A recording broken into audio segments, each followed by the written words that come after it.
Hello my dear friends. मैं आज अष्टवक्र गीता के बारे में ज़रा बोलने जा रहा हूँ। So please listen to this speech. Ashtavakra Gita.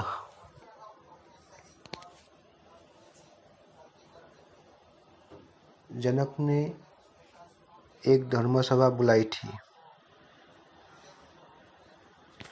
उसमें बड़े बड़े पंडित आए।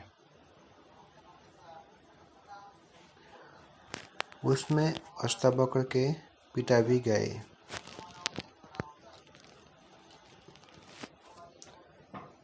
अष्टवक्र तो आज जगह से टेढ़ा था।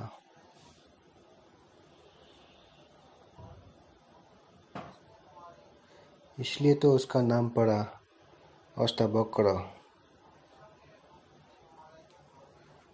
तो दोपहर हो गई।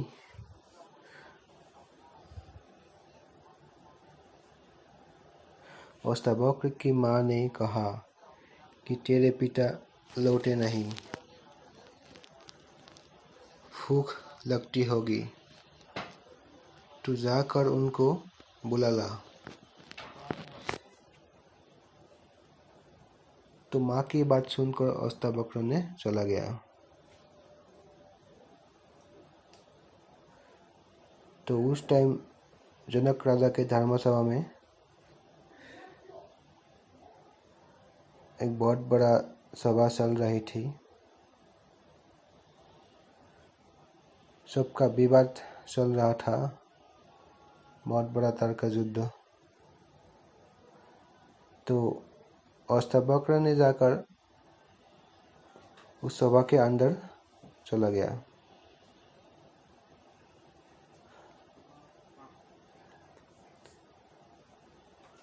सबने उसकी तरफ देखने लगा। उनको आज जगह से टेढ़ा देखकर सारे पंडित जन हंसने लगे।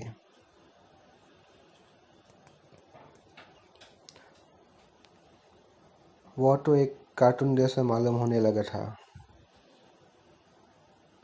इतनी जगह से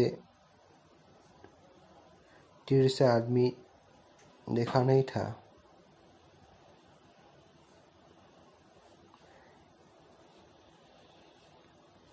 एक टांग इधर जा रही है, दूसरी टांग उधर जा रही है।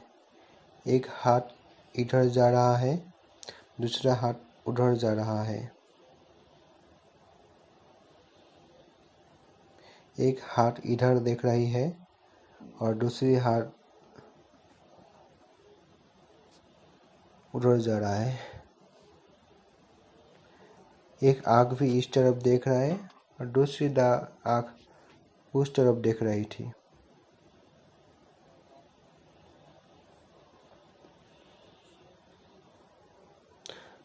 फिर उनको जिसने भी देखा सबने हंसने लगा कि यह तो एक चमत्कार है। सबको हंसते देखकर यहाँ तक कि जनक को भी हंसी आ गई।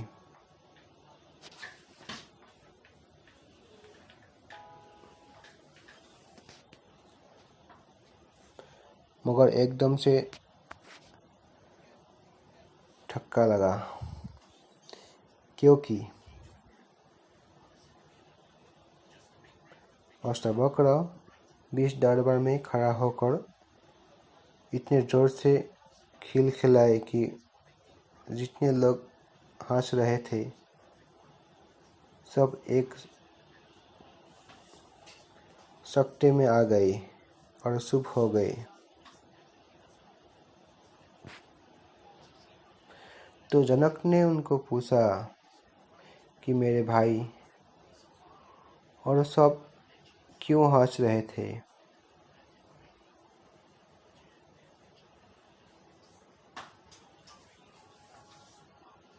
वो तो मुझे मालूम है, क्योंकि मैं खुद भी हंसा था। मगर तुम क्यों हंसे?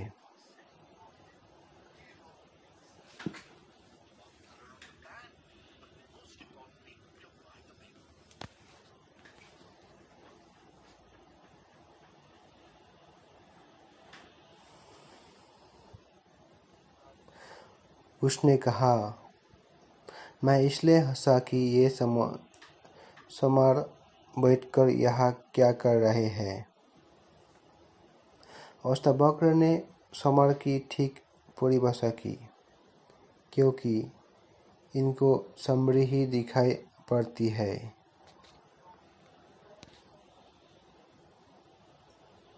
मेरा शरीर 8 जगह से टेढ़ा है, इनको शरीर ही दिखाई पड़ता है। ये सब समर इकट्ठे कर लिए है और इनसे धर्म सभा हो रही है और ब्रह्मज्ञान की चर्चा हो रही है।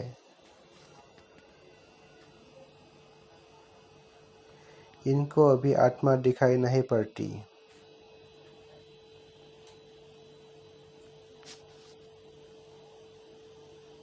है कोई यहाँ जिसको मेरी आत्मा दिखाई पड़ती हो? क्योंकि आत्मा तो एक भी जगह से टेढ़ी नहीं है। यह एक भी नहीं था। कहते हैं जनक ने उठकर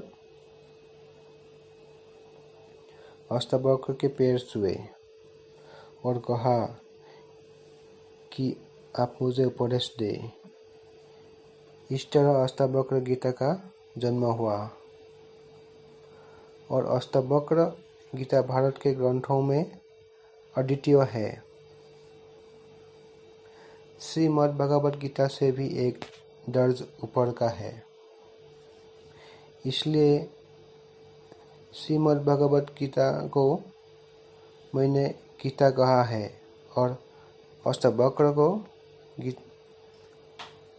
अष्टवक्र गीता को महागीता कहा है।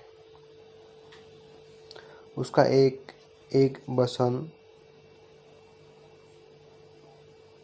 हीरा से भी तौला जाए, हजारों हीरों से भी तौला जाए तो भी पलड़ा उस वचन का ही भारी रहेगा। हीरो का भारी नहीं हो सकता। सारे सूत्र ध्यान के हैं और समाधि के हैं। तो तुम समझ लेना, जब तक तुम्हें शरीर ही दिखाई पड़ता है, अपना और दूसरों का, तब तक तुम समार ही हो। मेरे हिसाब से सभी शूद्र पैदा होते हैं। कभी कभी कोई ब्राह्मण हो पाता है, कोई बुद्ध, कोई कृष्ण, कोई महावीर, कोई रोहिदास, कोई फरीद, कोई नानक। कभी कभी कोई ब्राह्मण हो पाता है, नहीं तो लोग शूद्र ही पैदा होते हैं, शूद्र ही मर जाते हैं। तो यह सूत्र तुम्हारे संबंध में भी है, तुम्हारे ही संबंध में है। मन ही पूजा, मन ही धूप, मन ही सब कुछ है। My spiritual knowledge.